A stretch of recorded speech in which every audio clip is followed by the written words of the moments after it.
గత ప్రభుత్వం ఇలాగే చేసింది, ఇప్పుడున్న ప్రభుత్వం ఇలాగే చేసింది. ఇది ఎప్పటి వరకు కొనసాగుతుంది? ఈ నిరుద్యోగుల బాధలు అసలు దీని గురించి వివరంగా చెప్పండి.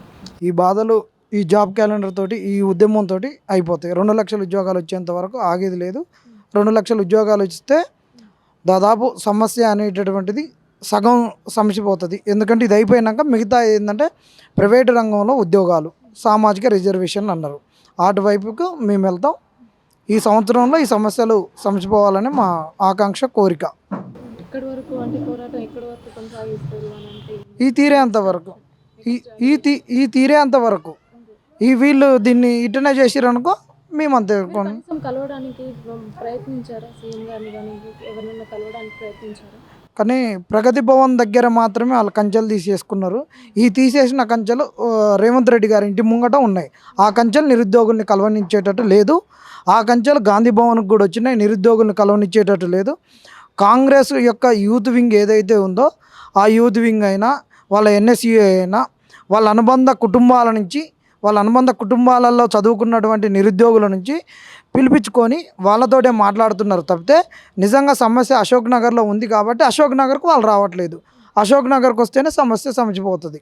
ఎందుకంటే గతంలో సమస్య ఇక్కడ ఉందని ఇంతకుముందు సార్ చెప్పినట్టు కాబోయే పిఎం క్యాండిడేట్ను అశోక్ నగర్కు తీసుకొచ్చారు. మరి ఇప్పుడు వీళ్ళు ఎందుకు రావట్లేరు?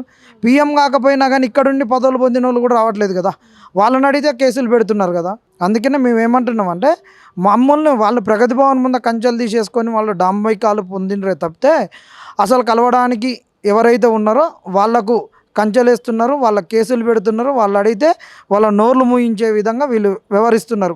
నిజంగా వీళ్ళకే కనుక చిత్తశుద్ధి ఉంటే, నిరుద్యోగుల పట్ల చిత్తశుద్ధి ఉన్నా, వాళ్ళ గురించి పోరాడిన వాళ్ళ పట్ల చిత్తశుద్ధి ఉన్నా, గత ప్రభుత్వంలో అయిన కేసులు మరి ఇప్పుడు ఎందుకు వీళ్ళు తొలగించలేదు?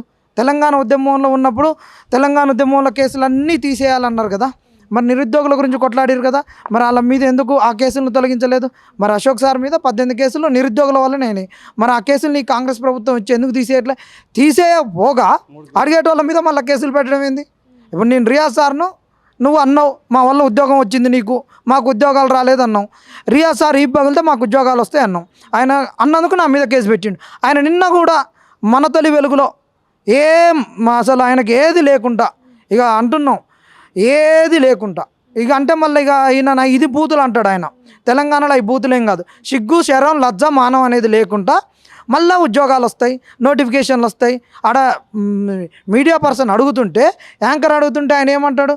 ఆగవే నేను చెప్తున్నా, ఆగరాదు, మేము ప్రభుత్వం ఇస్తుంది, ప్రభుత్వం ఆ దిశగా ఉంది, గత ప్రభుత్వం ఇచ్చిన ఉద్యోగాలను మేము నింపుతున్నాం, అవన్నీ క్లియర్ చేసినాం, ఇచ్చే దిశగానే ఉన్నది ఈ ప్రభుత్వం అన్నారు. నువ్వు అన్నది 1 సంవత్సరంలో 2 లక్షల ఉద్యోగాలు అన్నావు.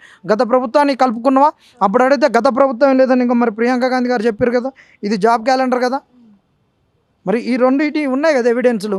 మళ్ళీ వేరే పెడితే ఏంటంటే దీని మీద మా ప్రభుత్వాన్ని కూలదోష కుట్ర, దీని వెనక స్థానిక సంస్థలు వస్తున్నాయి, బీజేపీ ఉంది, బీఆర్ఎస్ ఉంది, అది ఇది అంటారనే మీరైతే ఎవిడెన్స్గా మీరు ఏదైతే ప్రభుత్వానికి ఆ రోజు ఉన్నటువంటి ప్రభుత్వం మీద మీరు ఏదైతే అన్నారో ఐపీఆర్కు డబ్బులు ఇచ్చి దొంగతనంగా ప్రచారం చేయించుకుంటున్నారు. మేము మా సొంత డబ్బులతోటి, మా కాంగ్రెస్ వాళ్ళతోటి లక్షలు ఇచ్చి మేము అడ్వర్టైజ్మెంట్ చేసుకుంటున్న అడ్వర్టైజ్మెంట్ ఉన్నది. మీ ప్రియాంక గాంధీ రిలీజ్ చేసిన యూత్ డిక్లరేషన్ ఉంది, పక్కన సీఎం గారు ఉన్నారు.